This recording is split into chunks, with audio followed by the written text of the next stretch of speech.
Today is December the 11th, 2025. This is Carmen bringing you your daily Bloodborne updates.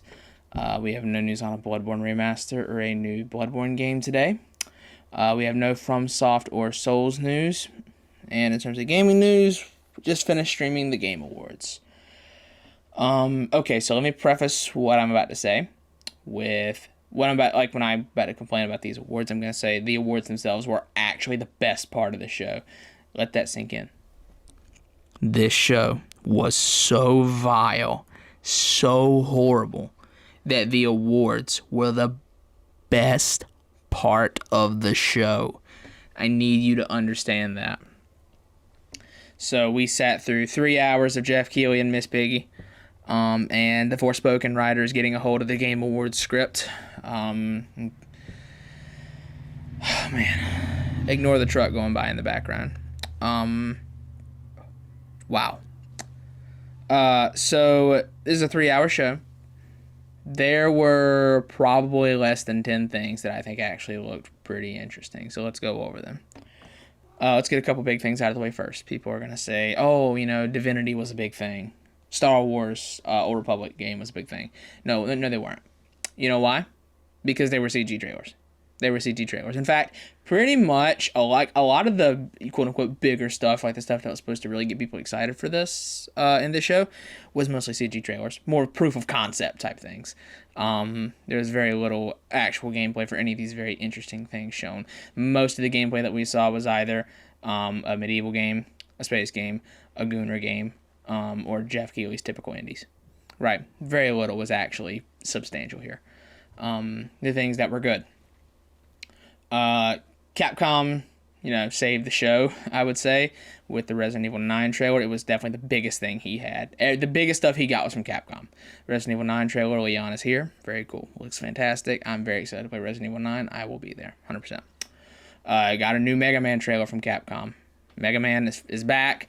We actually just got the announcement a few days ago that Mega Man, Devil May Cry, and Ace Attorney are all going to get new games in this, the series to make them more of like flagship titles. And I guess we're seeing the start of that already. They've been in development on this for a while. Control 2 or whatever it is looks neat, right? No comment. Sorrows looks vaguely interesting. Phantom Blade Zero. It seems fine. Like, the animation work is stellar. Other than that, the game has done not really anything to impress me. But the animation work is very good. And I guess the big thing was it wasn't even Jeff, brother. It wasn't even Jeff. It was the Game of the Awards winner went on stage and said, hey, we dropped our update now. That is the biggest, that right there is one of the bigger things of the show. That is insane. The awards themselves were great. The only award I felt like was kind of weird was, The Last of Us One Best Adaptation when everybody hated Season 2. That was stupid. Other than that, I felt like everything was pretty much deserved. No complaints at all. Yeah, the awards were fantastic. They were 10 out of 10 awards show, to be honest. I've given Claire Obscure my fair share of criticism, but it's an anomaly of a game, one that definitely should not exist in this industry, and I mean that in the best way possible. And I'm very happy to see it sweep the whole show, swept everything. I was very happy to see it. I've given it my criticisms, but I'm happy for it. We could easily, you could easily say if you were on the stream that I'm this annoyed with the show because, no Square Enix games were there. I wanted a Final Fantasy. I wanted a Kingdom Hearts, a Nier, or something like that. Or, and FromSoft wasn't there. Let's go ahead and say that. FromSoft was not there.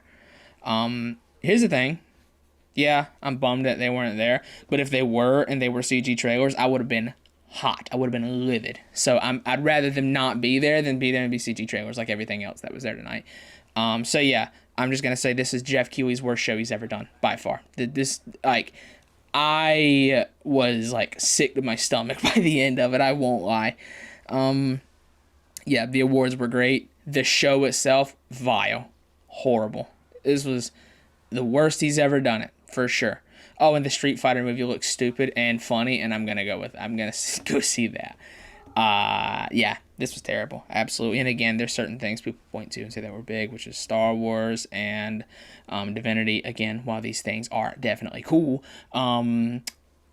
They're CG trailers. I don't care. Oh, Tomb Raider was good. Tomb Raider was good. Yes, sir. The 2 Tomb Raider games. They were interesting. So that brings us to 2 Tomb Raider games that were actually good. Control 2, which is vaguely interesting. Phantom Blade, which is vaguely interesting. What else? Let's see. What did Capcom show here? They had a Pragmata trailer that didn't really show us anything that we didn't already know. The Resident Evil 9 trailer was good. Mega Man coming back is huge. That's it. And the Claire Obscure thing that the director of the game announced himself at the very end of the show after Jeff Keighley ended the show on slop. He ended the show on slop, brother. You should have ended on Mega Man. Mega Man's got more gas behind him, that by a mile. Like, again, I'm livid. This, I'm gonna hit you with the classic. This could have been an email, 100%. This is a 1 out of 10 show, dog.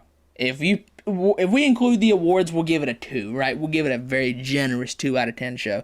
But in 3 hours, you had about probably maybe a little under 10 trailers that were interesting. At least I think.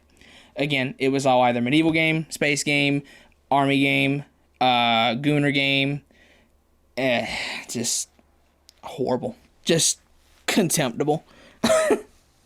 I'm out of here. I'm hot. I'm livid. No news on a Bloodborne remaster or a new Bloodborne game today. That's been your daily Bloodborne update for December the 11th, 2025, man. I'm sick. Sick to my stomach.